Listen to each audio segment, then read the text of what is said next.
विधानसभेसाठी ठाकरेंकडून विदर्भाची जबाबदारी माझ्यावर असल्याचं भास्कर जाधव यांनी म्हटलेलं आहे। 14 जागांवर अभ्यास केला, इच्छुकांची माहिती घेतली, पूर्व विदर्भाचा अहवाल ठाकरेंना देणार असल्याचं भास्कर जाधव यांनी म्हटलं आहे। पूर्व विदर्भाचा अहवाल हा ठाकरेंना देणार असल्याचं भास्कर जाधव यांनी स्पष्ट केलं। ते भास्कर जाधव आपल्यासोबत आहेत, आपण त्यांच्याशी बातचीत करणार आहोत। संपर्क प्रमुखांची बैठक पार पडली होती, त्यानंतर तुमच्यावरती जी विदर्भाची जबाबदारी आहे त्या ठिकाणी जाऊन तुम्ही आढावा घेतलाय। तर मिशन विदर्भ जे आहे ते तुम्ही सुरू केलेलं आहे, काय त्याबद्दल माहिती आणि काय सांगाल त्याबद्दल? असं आहे की विधानसभेच्या निवडणुकीच्या करता म्हणून माननीय उद्धवसाहेब ठाकरे यांनी वेगवेगळ्या नेत्यांवर वेगवेगळ्या विभागाची जबाबदारी दिलेली आहे। त्याच पद्धतीने माझ्याकडे पूर्व विदर्भाची जबाबदारी दिलेली आहे आणि या पूर्व विदर्भामध्ये जो भाग माझ्या नेतृत्वात दिलेला आहे तिथे 28 विधानसभेच्या जागा आहेत।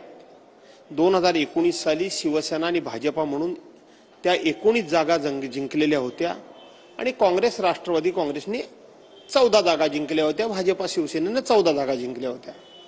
त्यामुळे आता भाजपाची आमची युती नाही, शिंदे गटाबरोबर काही लोक गेलेत, त्यामुळे 14 जागांवर तिथं आम्ही चाचपणी केली, अभ्यास केला, भविष्यातले उमेदवार इच्छुक कोण कोण आहेत त्यांची एकंदरीत यादी तयार केली, त्यांना एकत्र बसवून तुम्ही कसे निवडून येणार याची व्यवस्थितपणे माहिती घेतली आणि असा एकंदरीत सर्वंकष एक रिपोर्ट मी आदरणीय उद्धव साहेबांना त्या ठिकाणी देणार आहे आणि मग पुढचा निर्णय ते घेतील।